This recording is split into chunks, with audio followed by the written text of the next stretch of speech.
दोस्तों, क्योंकि सास भी कई बहू थी के आने वाले एपिसोड में आप देखेंगे तुलसी बोलती है हेमंत को कि मुझे घर जाना है। हेमंत बोलता है प्लीज भाभी आज आप घर मत जाइए। तो बोलती है कुछ खबर मिली वहां से, तो मुझे वहां पे क्यों नहीं जाने दे रहा है। तो बोलता है कि आज जिस तरह से मेरे भैया ने आपसे बात की है और मैं देख रहा हूँ बहुत सारी चीजें हो रही हैं, इसलिए मुझे लगता है कि आज आपको वहाँ पर नहीं जाना चाहिए। मैं एक लॉयर हूँ, मैं सच का पता लगाऊंगा, मैं मिताली के बारे में पता लगाऊंगा। तो वो बोलती है कि हाँ मुझे मिताली से ही तो बात करनी है। जब उसने बोला था कि वो रिश्ता तोड़ देगी तो उसने तोड़ा क्यों नहीं है। तो बोलता है भाभी आप ये सब छोड़ दिए, ये सब मैं कर दूंगा, लेकिन मैं आपके आगे हाथ जोड़ता हूँ, आप उस घर में अभी मत जाइए। दूसरी तरफ न्यूज में वृंदा और अंगद के शादी की खबर सुनकर उसकी माँ और भाभी बहुत ज्यादा खुश होती हैं। बोलते हैं कि अब तो मेरी बेटी की शादी वीरानी खानदान में हो गई है, अब तो हम भी वीरानी हो गए हैं, अब हम इस घर में नहीं रहेंगे, हम डुप्लेक्स फ्लैट खरीदेंगे, हम बांद्रा में खरीदेंगे, फ्लैट जू में खरीदेंगे।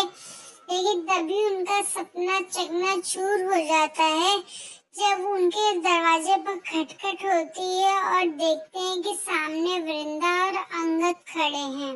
वो ऐसा दिखाती है कि उन्हें इसके बारे में कुछ भी नहीं पता है, लेकिन जब वो पूछती है कि तुम लोगों ने शादी कर ली है, अरे तुम लोग यहाँ पर क्यों आए हो, तो तुम लोग अच्छा अपने घर पे नहीं गए।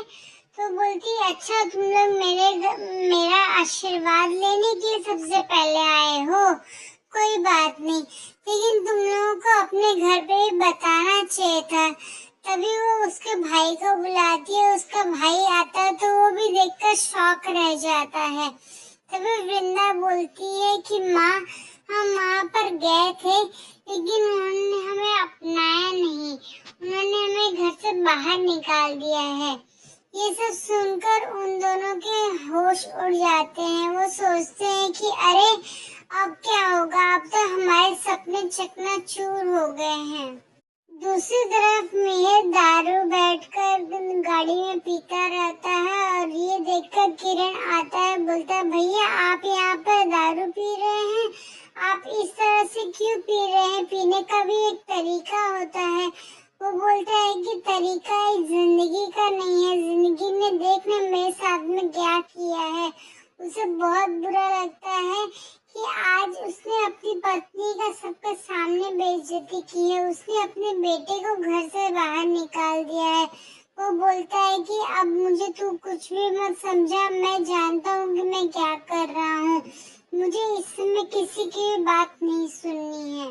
दूसरी तरफ वृंदा का भाई वृंदा को सांत्वना देता है, बोलता है अंगद को कि अब आपका शादी हो गया है और आप हमारे दामाद बन गए हैं, तो आप भी इस घर में रह सकते हैं, जो कुछ भी यहाँ पर हमारा है वो आपका है। लेकिन तभी उसकी माँ बोलती है अरे इन लोग यहाँ पे कैसे रह सकते हैं। उसकी भाभी बोलती है कि अरे इन लोग यहाँ रहेंगे तो हम कहाँ जाएंगे, हमारे घर का क्या, और यहाँ पे इन लोग फोगट में नहीं रह सकते। तभी वो उसका भाई बहुत ज्यादा गुस्सा हो जाता है तो उसकी भाभी वहां से चली जाती है। उन लोग सोचते हैं कि अब तो हमारे सपने चकनाचूर हो गए हैं।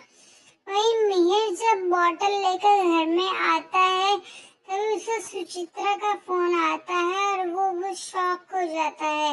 सुचित्रा बोलती है कि मिहिर आप कहाँ पर हैं, तो बोलता है कि मैं घर पर हूँ, क्यों क्या हो गया है। तभी वो बोलती है कि दी यहाँ पर नहीं है, दी बहुत ज्यादा अपसेट थी तो वो घर के बाहर चली गई है। मिताली को तो मैंने कमरे में बंद कर दिया है, लेकिन दी का पता नहीं है। मैंने ड्राइवर से पूछा था तो ड्राइवर ने बोला है कि उन्हें किसी एम्प्टी ब्रिज पर छोड़ के आया है वो। तो आप देख लीजिए ना, मुझे तो यहाँ पर कुछ भी आइडिया नहीं है, मैं यहाँ पर नहीं हूँ, मुझे बहुत ज्यादा टेंशन हो रही है। तो मीर बोलता है कि तुम चिंता मत करो, मैं अभी जाता हूँ, नैना को देखकर आता हूँ। मिहिर उसी तरह नशे की हालत में जाता है और गाड़ी चलाता है और निकल जाता है वहाँ पर। वो बहुत ही ज्यादा नशे में होता है तो वो सोचता है कि नहीं, मैं गाड़ी नहीं चला पाऊंगा। तभी वो गाड़ी बीच रास्ते में ही रोक देता है और एक टैक्सी ले लेता है। टैक्सी ड्राइवर को बोलता है कि मुझे एम्प्टी ब्रिज पर जाना है। तभी वहाँ पर रेडियो पे प्रसारण होता है कि आज मौसम बहुत ही ज्यादा खराब रहेगा और जो जिस तरह का तूफान आया है उसका असर हर जगह दिखाई देगा। मिहिर को इन सब चीजों से कोई फर्क नहीं पड़ता है। वो तुरंत वहाँ पर एम्प्टी ब्रिज पर पहुँचता है तो ड्राइवर बोलता है कि सर आपका डेस्टिनेशन आ गया है।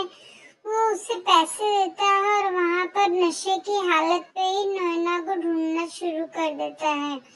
वो जोर जोर से नैना को आवाज देकर यहाँ वहाँ घूमता रहता है। तभी उसे नैना दिखाई देती है जो कि ब्रिज की दीवार पर खड़ी रहती है। वो बोलता है कि नैना तुम ये क्या कर रही हो? तो नैना बोलती है मैं बहुत ही ज्यादा अपसेट हूँ, मुझे अपनी जिंदगी से हार गई हूँ मैं। मुझे नहीं पता था कि मेरे साथ में ऐसा कुछ भी होगा।